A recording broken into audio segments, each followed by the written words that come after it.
The Nigerian economic think tank group, the Nesg, released Nigeria Works framework titled From Hustle to Decent Work.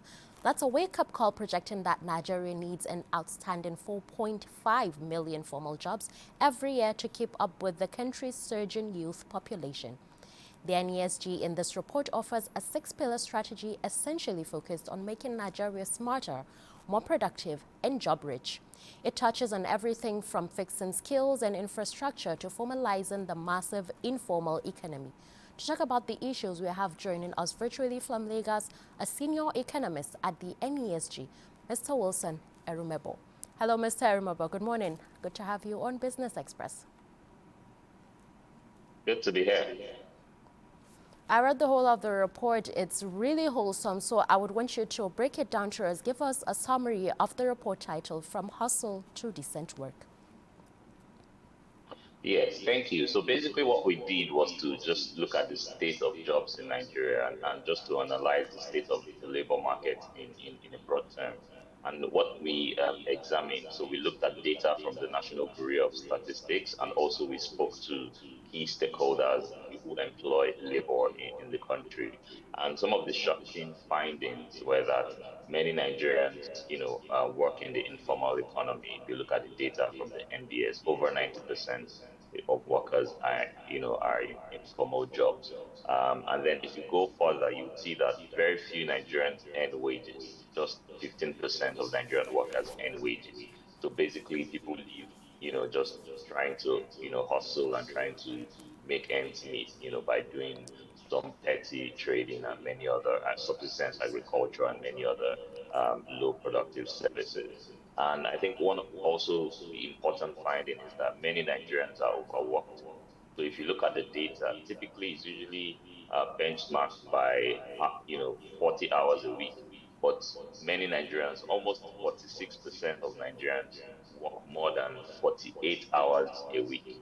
So that's a stretch. So people are working weekends, Saturday, Sundays, just to make ends meet. And so, if you then look at all of these numbers put in together, it just tells you that the kind of jobs that will lift Nigerians out of poverty do not exist, in large numbers. So there are many graduates who would finish school today, and there's not so much formal jobs for them, as we used to have decades ago. Even though decades ago still it wasn't the best case, but at least it's better than what we find now. So it's really tough for young Nigerians. And what we're saying is this has to be a matter of urgency, because if we don't fix unemployment and underemployment problems, or the quality of jobs problem, then it will have repercussion on our social cohesion as a country. Thank you, Mr. Erumabo. Now let's quickly talk about wins. With six pillars needing attention, where does the government need to pay attention to first? That means for maximum impact on job creation, which would it be and why? I think one of the things we emphasize a lot is that we need to set a very clear target in terms of in terms of the number of jobs that the economy needs. And we try to, as much as possible, do some forecast and estimate. And what we found that is that just to maintain the current unemployment rate, which is at 4%, if you look at the new NBS methodology, Nigeria has to create 27 million jobs from now to 2030, and that means 4.5 million jobs every year. Now, we've also tried to look at sectors, the sectors that should drive this job creation. And I think that's also one important part where the government can come in. So manufacturing is one of those sectors. In fact, we deemed it very important, accounting for over 20% of the jobs that should be created from now to 2030. And so we think that the government needs to step in to support businesses to expand. And part of the problem why we see people going into informal labor, trying to make ends meet, doing things like petty trading now is POS transactions in Lagos and a few other states. So it's because there are no formal jobs. And we're saying, how do we expand the depth of the private sector? So how do we support our businesses, our manufacturing firms, for instance, to grow, to scale, to expand, and move beyond just state capitals and move into other areas, rural areas, semi-urban areas, so we can grow those economies. And in doing that, government policies are very important. So we're talking here about access to finance for these businesses. So we can't continue in a case where interest rates are over 30%. If you go to the formal financial institutions, businesses cannot expand significantly with that kind of rate. So we're talking here, development banks even still have a challenge. So we need to expand the finance base for these businesses, support them in terms of skills development, reduce all of the tax burden. I'm so happy with the tax bill and the tax acts that will come into effect next year. And we're hoping to see how that would, impact businesses. The other aspect Well, which I think is important is on skills development. And I think the government needs to firstly as well. Yeah.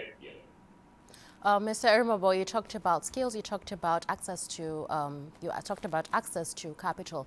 What do you think, what would be the definition of decent work? Is it just the paycheck, or does that include specific metrics, maybe like healthcare, pensions, maybe living wage? How can we track if the jobs created are truly decent? In fact, I think that's a very brilliant and interesting question because most often time we focus on the numbers about we've created XYZ number of jobs. And in fact, sometimes we lose jobs as well. And also we don't know the kind of jobs that are being created, how quality they are. So we're talking here about, better pay for workers, pay that is above minimum wage if possible, and that can guarantee some decent lives for these hard working Nigerians. The other is in terms of social benefits. So we're talking here about, you know, access to healthcare, health insurance, access to pensions when they're done working or retired. And we're talking of even work conditions. If you and this even goes beyond those informal employment, those in informal employment. If you call someone, maybe a painter or someone to fix something on your roof, you can imagine they just put up the ladder and go up without, taking all of the necessary safety gears, and all that. So there needs to be that enforcement of standards, from the government side to say whatever you are, safety is very important in terms of what you do, and so many other indicators that we've also highlighted in the report. There are speculations in the country that we have skill mismatch. That means, and it's highlighted in the report, it means Nigerians are training people for jobs that virtually do not exist, while high growth sectors lack talents. So what's the practical mechanism to ensure our vocational and tertiary institutions are constantly updating their curriculum to match the immediate demands of, say, let's say, the booming ICT sector?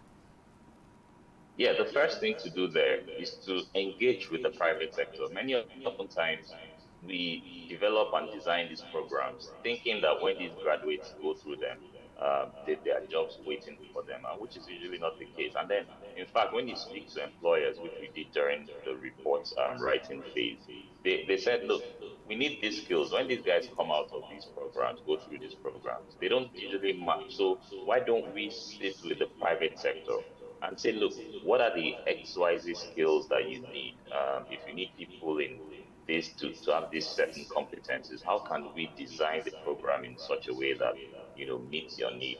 I think that's one big recommendation that we made in the report, that there has to be that synergy between these relevant ministries, education, digital economy, and youth and all of that with the private sector. And the NESG is one institution that can provide that bridge between these institutions. The other is also on TVET, the Technical Vocational Education Training System. And there has to be that handshake and alignment between, theory and practice. And then I think they play an important role in that. So that collaboration is extremely important for us to get it right this time. Okay, we have seen over the years, we've seen where GDP grew, but jobs did not follow that growth.